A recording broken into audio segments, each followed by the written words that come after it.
Tonight on the Mac to the Future Livecast Go. You know, it's kind of fun when Jennifer Gardner or Samuel Jackson asks, but when various TV services do, not so much about what's in your wallet. And how much are you spending on various TV services as compared to before you cut the cord? Also, is Facebook ashamed of its blatant attempt to deflect their own data appetites onto small businesses?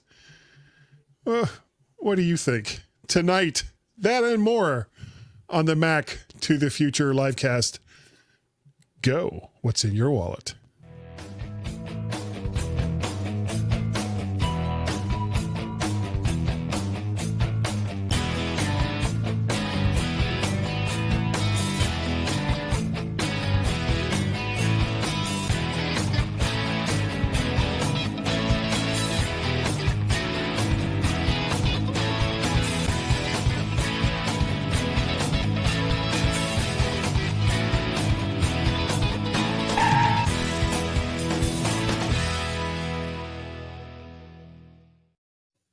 Hello, everyone. So far, the show has gone swimmingly, and I'm sure it has nothing to do with my superior live casting skills.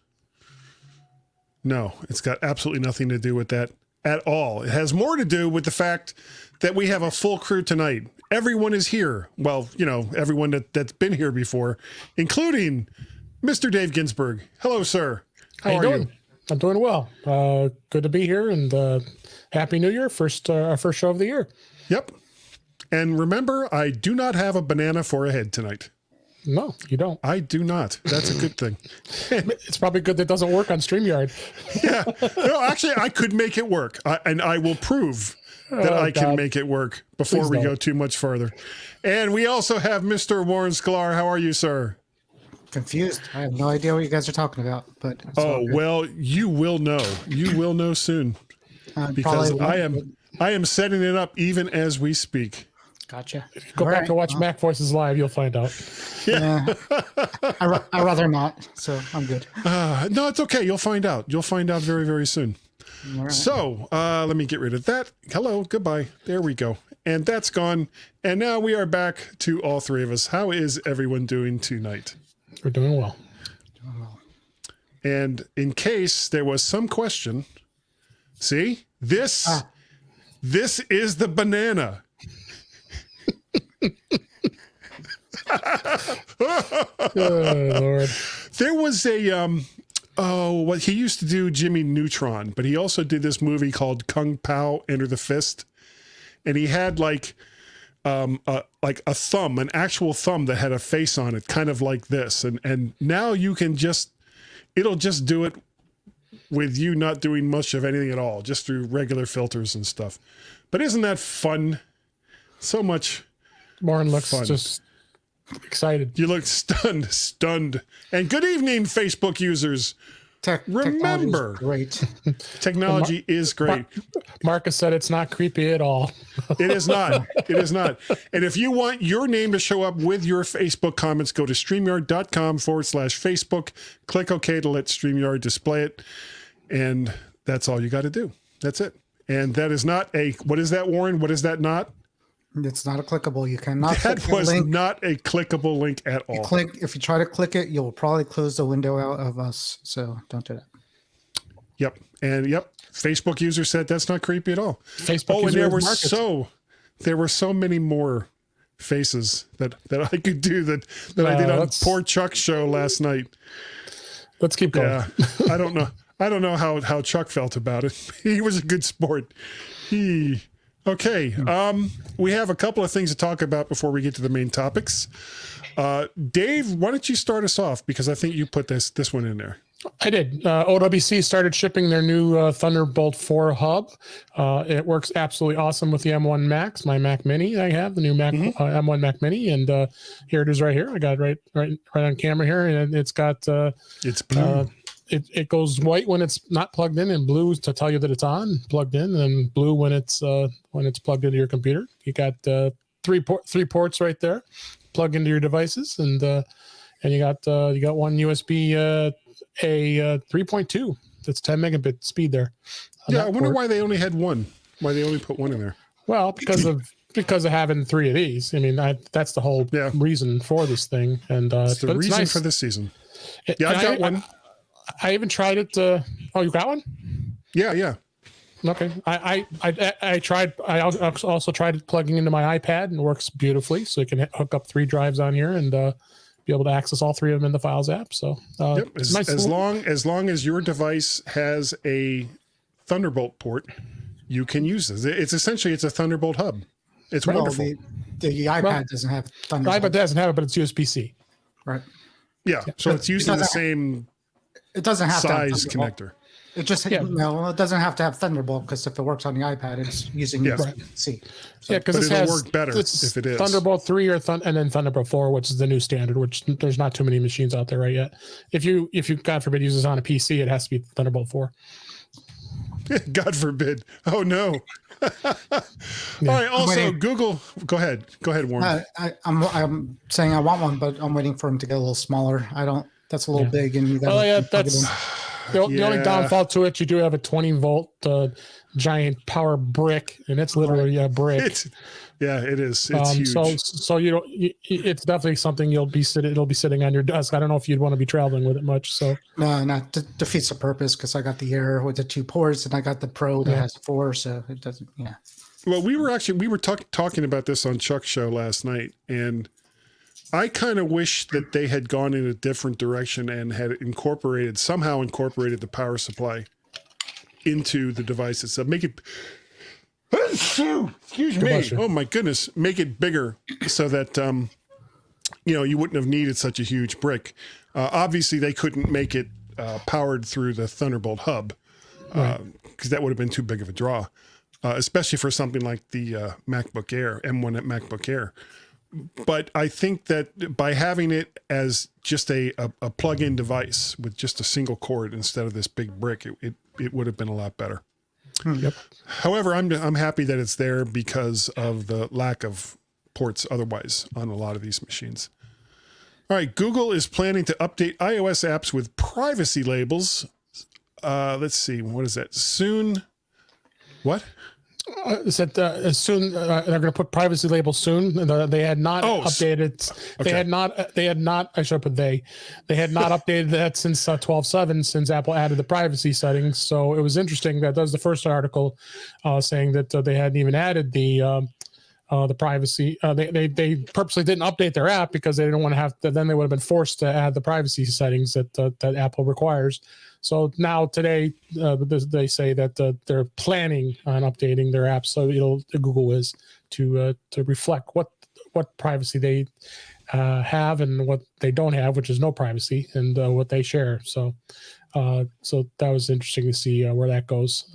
I'm sure they're going to have to release it sooner or later because Apple's not going to let the app sit out there for long. So, and the thing is, most people aren't going to care. They'll just go, "Oh, okay." No one cares. They'll hit all the check boxes. But Apple cares. Yeah. And the thing, if something happens to your data related to these applications, you won't be able to say, "Well, Apple didn't protect me," because they will have done everything that they possibly can. And you clicked off of it that said, okay, well, company A, B, or C, or in this case, F or G can share all of my data. Right. Okay. M1 Mac laptop market share currently under 1%, but a website called TrendShare says it will be over 7% by the summer. And I think that the only thing that's really holding back market share for M1 Mac laptops right now is availability. I don't think it's because of, people are like, should I get one or not? I think it's just because they just can't get one, that they're selling out pretty quickly. Yeah. They're out there. Yeah, they're available. You could get them at the stores if they wanted it. And third parties are getting them. I think it's more because people are just waiting to see at this point what the next version is going to be out. Yeah, but I was at Costco today for completely different reasons, and I was at the little Apple desk that they usually have. iPads, not a problem. Buy them right then. iMacs, right there. 16-inch Mac laptops, Intel base, not a problem. 13-inch M1, out of stock. So I'm looking at Apple's website here. Let's see if I do. If I order it today, I could get it in 2 weeks still for both models. So, yeah, it's 2 week. It looks like normal for delivery, 2 week kind of thing. well, you could just go to the Apple store and buy it there. Oh, wait. You can. Oh, So here's the thing. Here's the thing with the Apple Store and the Apple website. And when it comes to buying things, yeah. it's not updated truly. So these stores, Apple. So my store now converted to the Apple Express. Just recently, they put a separator between the main store and the front of the store is basically like a kiosk kind of thing that you go in, and there's 4 people that you could go into, and you can walk up and you can ask them if they have things in stock. So I was looking for a black version of the band I have, which I really like, and on the website they're nowhere. You can't buy it, you can't order it. If you order online, it's like a 2-month wait. But if you go there and you say, what do you have, they have them. They have a whole bunch. They had a few of my different sizes. I could have got one a little bit smaller, but I decided not to. So it's the same with the laptops. If you walk into some stores, you have to make a reservation. Some stores let you walk right in. If you go in, say, I want a MacBook, they'll have it. Okay. Last quick take story we have for the evening. Apple touts the success of its various services. This is a story in Apple News. I guess this is directly from apple.com. Apple services entertain, inform, and connect the world in an unprecedented year. And so it's mostly just going, hey, we're great because Apple TV is wonderful. Ted Lasso and Greyhound and Dance Monkey lyrics and I don't know. And as far as they talk about podcasts here, but frankly, Apple's support of podcasts have been pretty abysmal for some time now. I really don't think that even though they were the ones that, they're called podcasts for a reason. It just seems like once they realized that there wasn't going to be a whole lot of money in it for them as far as services go, they pretty much just ignored it. They took out some of the cool features that was in GarageBand, for example, that made podcasting a lot more fun, including video support. And it just seems like that podcasting is no longer a really big focus for them. What do you guys think? No, I kind of disagree with that. I think they really want they're really still pushing to get the podcast app more mainstream. A lot more podcasters still want to be listed in the quote unquote iTunes store. That gives them the opportunity to be listed in the directory. So that's because you look as a podcaster, you look and see that the number one place that most people are listening to podcasts is through the Apple Podcast app. So.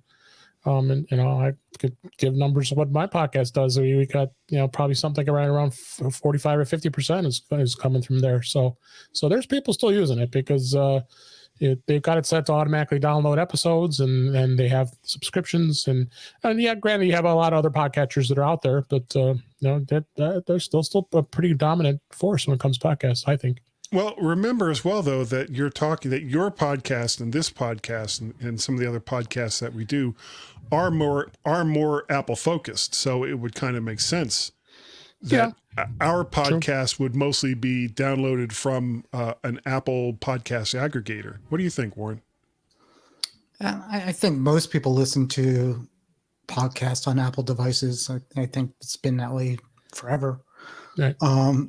I use Apple, their podcast app. I like the fact that it, and I know others do this too, but it natively will sync between my iPad and my Mac. So if I open up the podcast app on those devices, it will sync it and kind of remember where I've left off, which is good. I think Apple, it works fine. I mean, it doesn't do anything fancy. I don't listen to it on my watch, so I listen on my phone in my car. They're also doing that. They do a daily news briefing every morning. Yes, which I do listen to. It's Bonita Zozita, and that can't really be her name. It's Bonita Zozita. Bonita Zozita. Gennardo, somebody. Okay, that's who they are. I don't know, but it sounds like a kid's song, Bonita Zozita. I'll have to get their actual names, but they're cute and peppy, and they're very pretty much non-excitable. So it's pretty much it's just a nice little show. So that's from Apple. I wanted to try Spotify or a different one as a podcaster because my car has that built in, does not have Apple Podcast built in. So I was going to go that route, but I just decided to pair my phone. So it's all good that way. Okay. Moving on to the main stories. Are we saving any money yet? Now, before cutting the cord, I was spending about $130 a month on what amounted to basic cable with some sports thrown in. And I kind of thought that was too much to spend for that. So I cut the cord with my cable provider and went strictly with streaming services. And to get ready for this discussion, I started to look at some of the services that I'm currently using. And I was kind of surprised by what I came up with. Now, for me personally, and we'll go into what you guys do in a second. I've got Netflix, which is $18 a month. I've got Hulu, which is that's Hulu plus live TV plus Disney plus ESPN plus, which sucks, and of course Apple TV, which is sort of $5 a month, but I added Showtime and CBS All Access for another $5, which, but because I'm also using, what is the top tier Apple service thing called? That's premium. Yeah, whatever the premium, that includes Apple TV. So I'm not even really sure how much I'm actually paying for Apple TV anymore, but it came out to about $10 before Apple's premium service came out. I also use a local service called Locast that includes all of my local channels and all the rest of that. It's like $5 a month. You can use it for free, but it interrupts it. Yeah, it interrupts it a lot if you don't pay for it. It's a pain. As soon as you change channel, donate to us right away. Yeah. So it was either like don't use it or pay the $5, and I use it enough to where it was like, okay, $5. They're always on the border of possibly going away. I think they have. Yeah, well, there's like lots of lawsuits that could spring up against them at any time. Especially because they play, if a football game is playing, I don't know if they're allowed to rebroadcast it, but they do. So, well, I think part of the reason why they're still around is that the law is somewhat vague on rebroadcasting rights. What is a rebroadcast? So, as long as they're including all of the advertising that would originally be included with over-the-air broadcasts, I'm not sure that they actually have a leg to stand on. I'm talking about the networks that Locast is putting out there. The other thing I also have is Amazon Prime, which comes to $10 a month, but that also includes a whole bunch of other things that Amazon gives you for that same price. So I'm not really sure exactly how much, if you wanted to break out Amazon Prime's TV service from everything else that they do, I'm not sure you could. But what I came down to in the final analysis, I'm spending about $120 a month for a pretty confusing array of services that I used to get kind of from cable, except for exclusive content from Hulu, Netflix, Disney Plus, Apple TV Plus, Showtime, and Amazon Prime. So I guess it's still worth it. What do you guys use? Let's start with Warren, have you cut the cable or are you still on cable? I am still on cable. I've thought about it, and my wife is, the cost isn't a big deal as much as her being able to watch things that you can't get on streaming services or things you might be able to get on there. Like she likes to watch HGTV and some of the other things that I don't like to watch.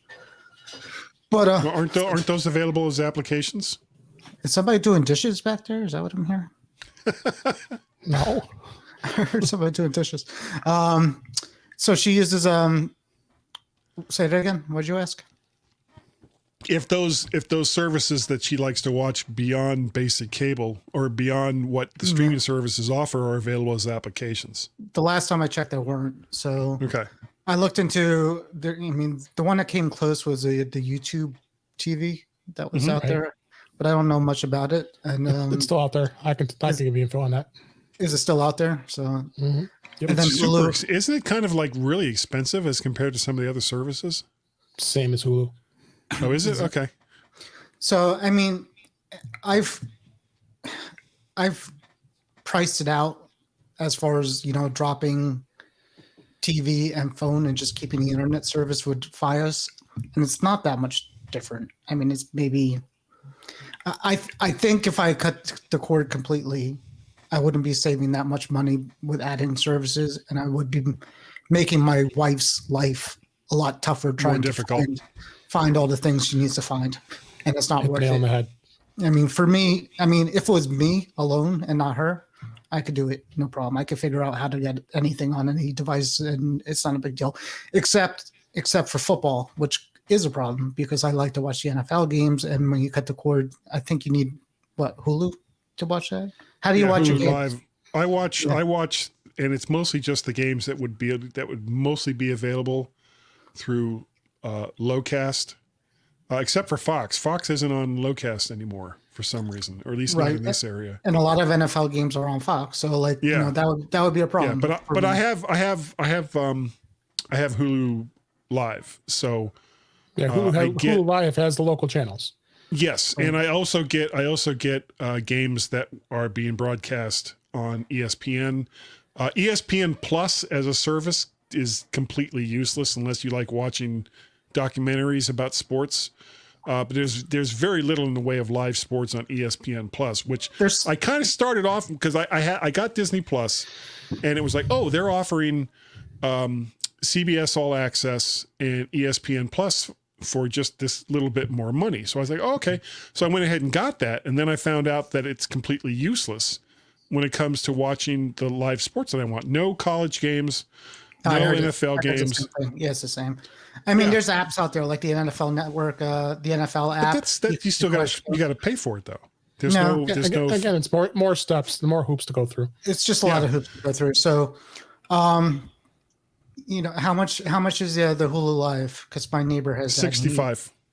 So you're paying that's a good amount of money. When you start adding the other things up, so you got $65. You get a lot though. You get the difference between Hulu and Hulu Live is pretty significant. No comparison. Yeah. So I would have to check that out. But then we also get the Netflix. We also get the Amazon. We also have HBO. Yeah. So these are all things, and with HBO cable, I get HBO Max for free, which is included, which is a nice thing too. So, I mean, I think if I went cord free, I would make my wife pissed at me, and I would be saving maybe $50 a month. Well, I know my wife likes watching a lot of reality TV, I guess you could call it, the Bigfoot shows and the alien shows. And, a lot of it that's on Discovery and the Smithsonian Channel and things along those lines. And there are separate applications for those, but they're actually kind of a pain in the ass to use. And what we've found is a lot of these shows are now also being rebroadcast. And, because of the nature of these shows, it doesn't really matter if you catch them when they first come out. But they're being rebroadcast through like regular YouTube, not even the premium YouTube. So you can find a lot of it there.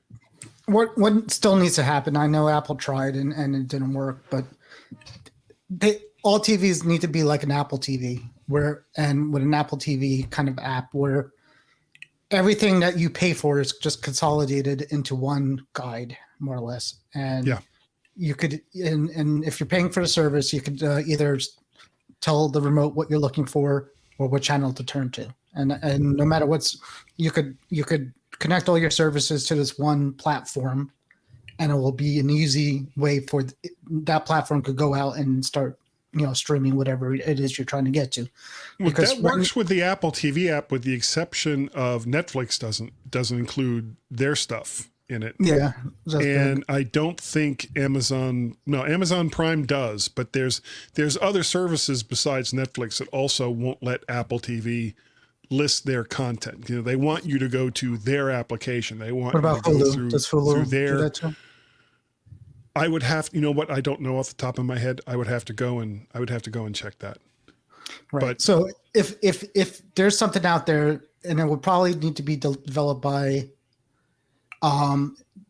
somebody other than Apple, Netflix, or Amazon, it would have to be kind of almost like a cable consortium to do something like this. We create some kind of ecosystem where you could turn on the TV, and when you set up your TV, it says what services do you subscribe to, and you say this, and this, and then you have a guide, like a normal what's live right now, and then you have a way to find out what movies you could get or what shows you could get, and not have to go through all these apps. So that's what Apple was going. They tried to do. Yeah, with the Apple TV app. Yeah, they are able to aggregate a lot of those channels to the Apple TV app right now. I mean, I go to watch CBS All Access or Disney Plus or a lot of the other services. They're all right there in the Apple TV app. I don't have to go to their app because they just bring you over to their app is basically what they're doing. Yeah. Right. But it's still, I mean, you got to get It's not every service though. No, not every service like Netflix doesn't participate in that. See, non-tech people are like, they just want to look at, the TV, and I say, listen, I want to watch Real Housewives. I don't need to do this. I just want to. Yeah, I know. This is my life. So when I say reality shows, I was talking about Bigfoot and aliens earlier. So when you said your wife watches reality shows, I'm like, mine too, but she watches like rich housewives being assholes, more or less. I don't see how that's different from Bigfoot and aliens. No, I don't know which one's better. She watches one now where they're on a boat. They rent out a yacht, and the captain, and it's a whole thing. It's a whole drama. Yeah. But anyways, that's my point. When my wife or a normal user could watch whatever they think they are entitled to watch without having to jump through all those hoops to do it, that's when streaming is going to happen. And believe me, the cable companies are going to be on board with it. And they're not losing money. They're going to be part of it, and they're going to, Well, I mean, they're still part of it because they're still providing the pipes. They're still providing the access to all of these apps. So, I went from, I could have cut my bill down even more if I had stayed with the, I think it was 80 up, 200, 250 down service I was getting through Fios. But I went to the gig for like $100 a month. And, it's made a huge amount of difference in accessing all these services.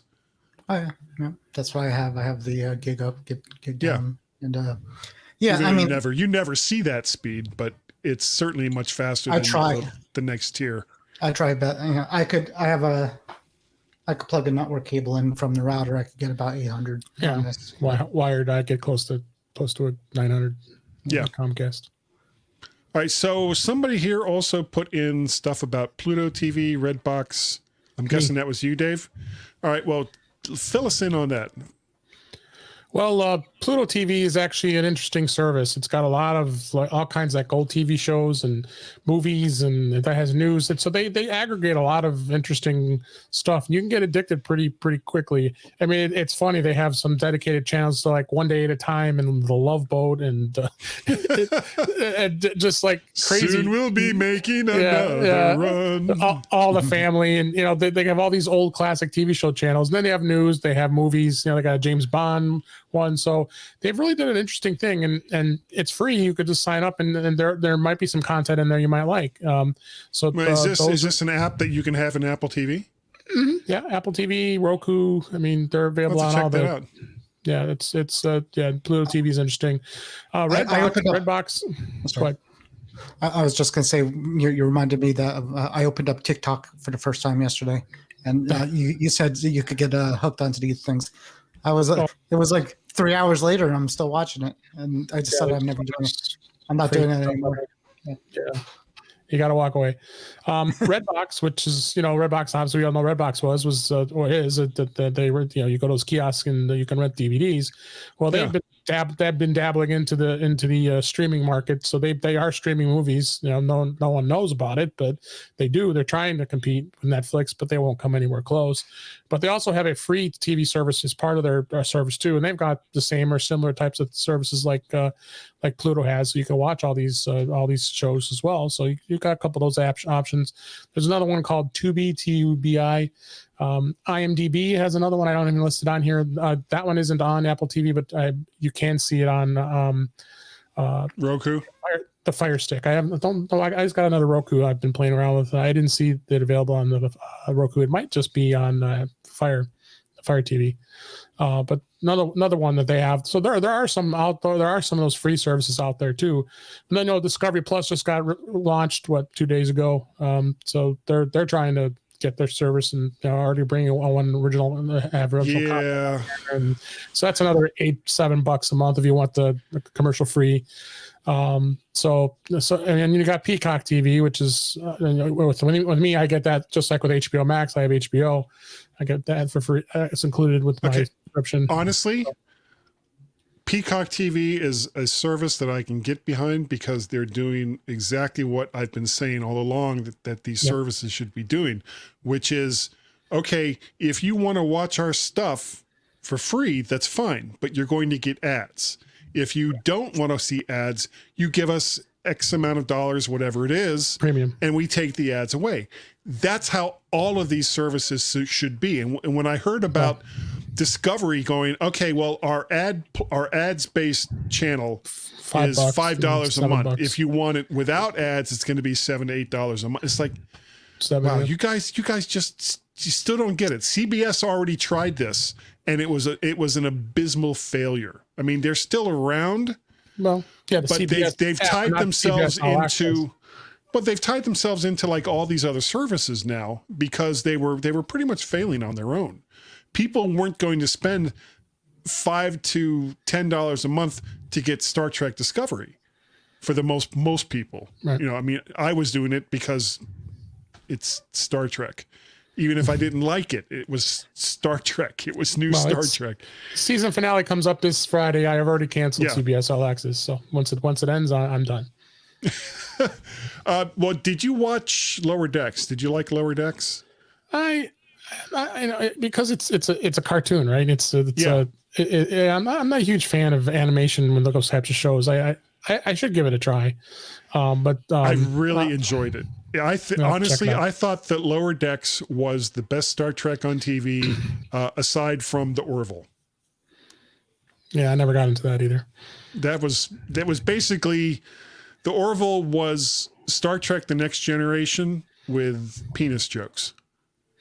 Yeah. So yeah, Seth MacFarlane. So it was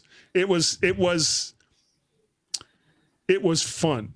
The Orville is a fun show to watch. If you liked Star Trek: The Next Generation, chances are you'd probably like the Orville. It's not that different from it. I Just liked it. Set up with jokes. I like the Orville. I didn't watch the other one. Yeah. What, Lower Decks? I don't like Star Trek. I'm not a Star Trek person. Okay. And one other thing I'll be mentioning about Peacock is because it's owned by NBC Universal, which is Comcast. I'm a Comcast subscriber, so I get the premium for free, and it's included. It's included with that. I'm sorry to hear that. It's probably Marcus. Whew. Okay. So Peacock does have a lot of great content, and they just got The Office now. So Office is off of Netflix, and if you're an Office fan and want to keep watching it, you have to have Peacock now. Yeah, but you can watch it for free with ads, right? Which is how they all should be. That's how they all should be. Yeah. All right. Think how big Comcast is, and they can afford to do stuff like that with these others. Well, even you look at Disney too, I guess. They're charging for their stuff, but all the stuff they have is more or less. Yeah, but they're not showing ads. Disney Plus isn't showing ads. There's no ads. $7 a month for Disney Plus. It's no ads. Right. But remember the sheer insane amount of content that Disney Plus has. I mean, putting aside how much content Marvel, Star Netflix Wars has and catalog. Hulu has. Yeah, you've got Marvel, you've got all the Disney stuff, you've got all the Star Wars stuff, National Geographic. I mean, there is almost always something that's worth watching on Disney Plus. The Mandalorian was almost. Oh my goodness! Holy crap! You wouldn't know. I just got a COVID shot on Monday. No, Tuesday. I got mine yesterday. last week. I think it was yesterday. Yeah. So my second one I'm supposed to get on the 22nd. But you've got all of this incredible content that's available to you, and they don't have a free version of it, but they're also not showing ads. I don't mind if a premium service charges you for not having ads, as long as they're not showing ads and trying to charge you. That's what ticked me off about CBS All Access. That's what going to tick me off about Discovery Plus and all of these other services that think their content is so wonderful that people are going to pay them to see it and pay for the ads. I think that's just so much hubris that they shouldn't even do it. All right. Anything else on that subject from either one of you? Nah. Okay, well, lo and behold, Facebook is still unhappy with Apple, guys. This is a story from BuzzFeed. Facebook, in the face of overwhelming criticism, is trying to frame its unhappiness with Apple's data privacy stance by framing it around protecting small businesses, saying that small businesses will suffer immensely if they can't track potential users across the web while they browse. Apart from those businesses is like saying not throwing out chum to attract sharks while surfing is hurting marine life. Oddly enough, many of Facebook's own employees seem to be equally uncomfortable with this stance, believing that Facebook is using small businesses as a shield to defend their own practices, and they would be correct. Facebook has scaled back this narrative as criticism from all corners, including many who, for their own reasons, dislike Apple, has been pretty much a public relations nightmare. Now, it wasn't just, there was one other thing they were trying to do along with this. There was the small business angle, and then there was, what was the other one? Do you guys remember what it was? There was another angle that they tried to use. They were both completely ridiculous. They did the newspaper ad, and they did a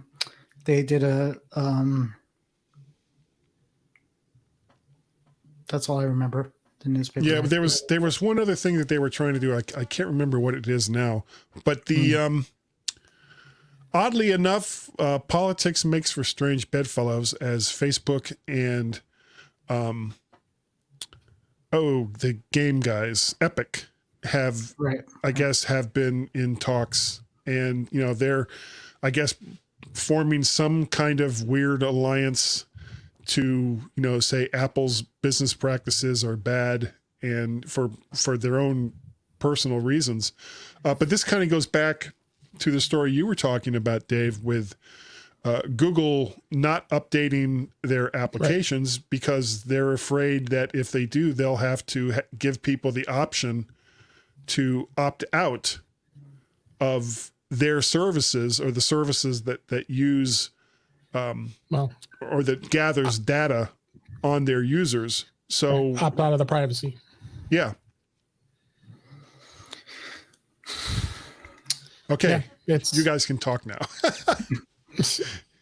Yeah. I mean, we've beaten this subject to death. I mean, it's just Facebook is stubborn. That's their business model. And Warren and we've had debates on this before. I mean, that's what Facebook does. That's what Facebook does. And they should have a right to do what they want to do. That's the way they make money. Sure. They don't, that's how their ads are generated by harvesting all that data from their, 200 selling billion it. subscribers or whatever they are. So, and that's how they incentivize it. So yeah, it's still going to be a debate, and Facebook's still going to be bellyaching about it. So, but well, how many people do you think would actually opt out if it meant that they couldn't use some of Facebook services or Google services from, said, well, I don't want them to gather all this information from me. How many people do you think would actually opt out of it? And it could probably be a fair amount. I can't say it's going to be a lot of people, but should be a fair amount of people who don't want their information shared. But they still have to understand both services make money based on by advertising, by knowing what you do and how you use their service. But would you, Warren, would you drop out of using a lot of services from either Google or Facebook if it meant that you couldn't use them based on what your privacy stance is?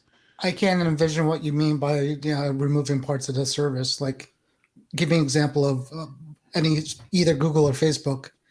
Okay, well, say Google says, well, because of how we monetize groups in Facebook, we're not going to give you access to groups, which meant you wouldn't have access to Mac to the Future. You wouldn't have access to any of the other groups that you belong to. You would still have your connection to your own page and to your friends' pages, but not necessarily to the groups that you may or may not spend a lot of time in. Right.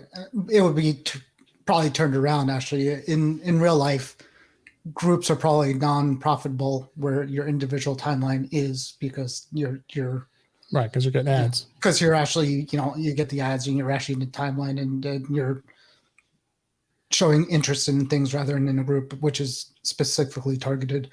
But in any case, yeah, if they took something like that away, I would not opt out. That's part of the reason I like Facebook. I like the Back to the Future group. I like other groups that I'm in. And that's part of why I use the service. So, and Google, maybe they get rid of your Gmail if you don't opt in. I don't know what they would do. But well, they could say you can't use Google Write, or you can't use their storage, or you can't use, because Alphabet, as the parent company for Google, has like a ton of different services out there that's all free for people to use. Google would be a little bit easier to break down a little bit, but it doesn't matter with Google because every one of their services is basically a way to track you, and that's what they do. So Facebook is hard. There's no real, you can't really break it up. I mean, it's not like Google where there's complete different things you can break up. Entities within the same parent company. Facebook is Facebook. It would just be weird to be able to not access a group or not be able to do something on Facebook. I don't think anybody do. In any case, with these privacy labels, 99% of the people are just going to say accept and download the thing anyways, and not even care because people just want to get to the app. Well, do you think that that by publicizing how much data Facebook or Google actually are getting off of people, that they're kind of exasperating, their own problem, that if they just kept their mouth shut, said, okay, Apple, well, we're going to give people the option to opt out, but they won't be able to use these particular parts of our service. If they do, that most people would just say, oh, okay, well, I won't want to use those services. So they would opt in. I think Facebook and Google will say, if you opt out, you can't use the service at all. And they could do that too. Mm-hmm. And then people can make a decision whether they want to do that or not. I mean, with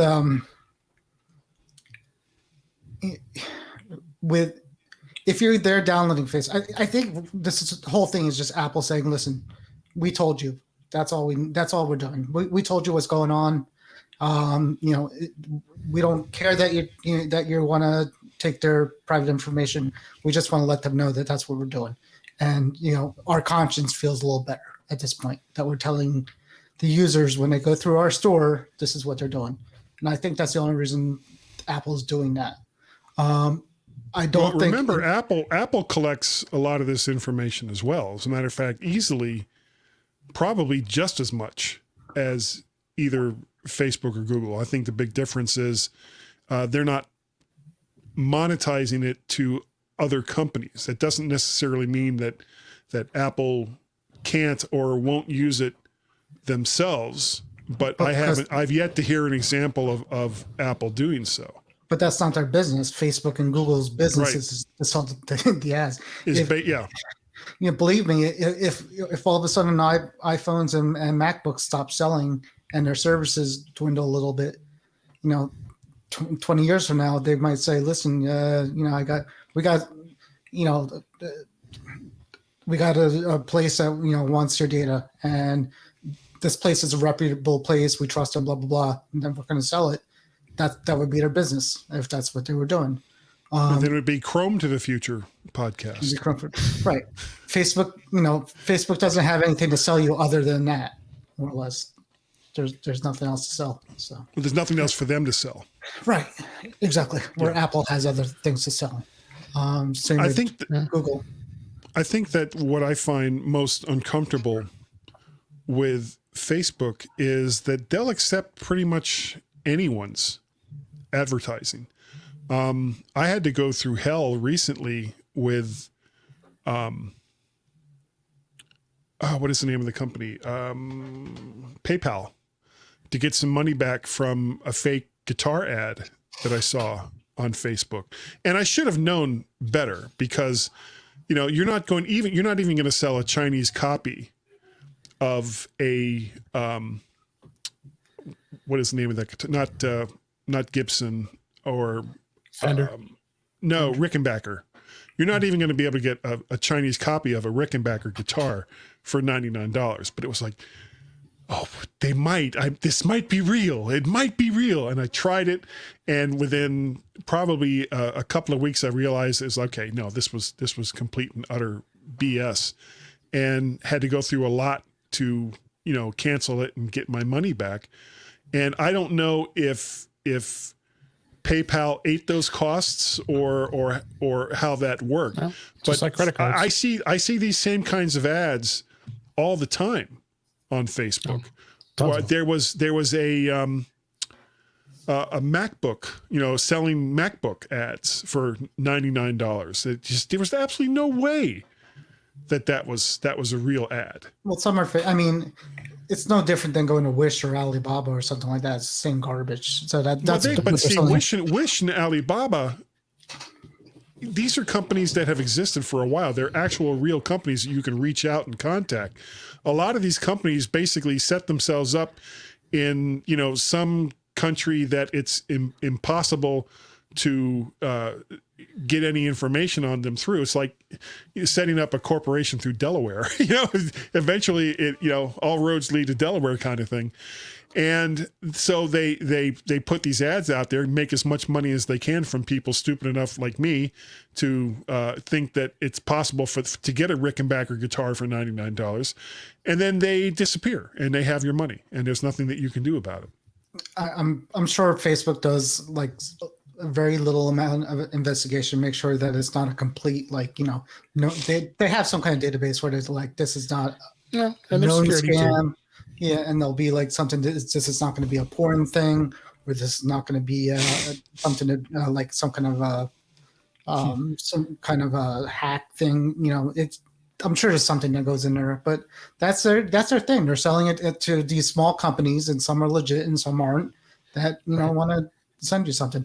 I bought things off the Facebook advertisements before. I bought a watch band, which was crap. But it looked good. But it was, $15. You take a chance. Yeah. It's not much different than Wish. You go to Wish, and you have things that on there look like it looks like a iPad, and you go you get it, and it's like junk. So you take a risk. It came out of a box of Lucky Charms. All right. Well, I think that's going to do it for this evening. Thank you all so very much for joining us. Before we go, Dave, if people wanted to get a hold of you, how would they do so? Find me on In Touch with iOS at the intouchwithios.com website for the podcast with Warren, and got Jeff Gamet coming on the show tomorrow. And you can also find me on the Mac Show on the British Tech Network here as well as Mac Voices Live on Tuesday nights on Facebook. That's a fun show. On their group. We're having a lot of fun doing that. And I'm also on Twitter at DaveG65. Okay, Warren? Yeah, something like that. Whatever Dave said, and Facebook and Mac to the Future, and sometimes here. Sometimes here. It's like the vowels A-E-I-O-U and sometimes Y. That's right. Exactly. Yeah. It's Okay. exactly Very like good. That's how things work. All right. If you'd like to get a hold of me, guy at mymac.com. The website is vertshark.com. You can also find me on the mymac.com podcast with Gazmask. We do that almost every single weekend, as well as Guy's Daily Drive, where I do the ridiculous thing of driving in my car and creating podcasts because I can. Boom, ba-da-da-da. Turn on the radio. Boom, ba-da-da-da. I'm looking at my iPod mini. I don't know why. I say fire. Ba, ba, ba, ba, I say stuff. Yeah, I say stuff. I do all the time. If you'd like to help support me saying stuff, go to what is it? Patreon.com/MacParrot. You can go to coffee, ko-fi.com/MacParrot. And lastly, you can pay a pal by going to paypal.me/MacParrot. Really, really would appreciate it. VertShark for all of the various audios and videos that I do, as well as you can go to YouTube and just look up VertShark there, and then like, share, subscribe. Did you guys see that the first time? Did you see it? Like, share, subscribe. Camera. And I blurred my camera. I'm living large with a blurred camera. But I think that is going to do it again for tonight. Thank you all so very much. Thank you, Dave. Thank you, Warren. And we will see all of you, all of you. Ow, don't do that. It hurts your hand. Next time, right here on the Mac to the Future livecast. Go.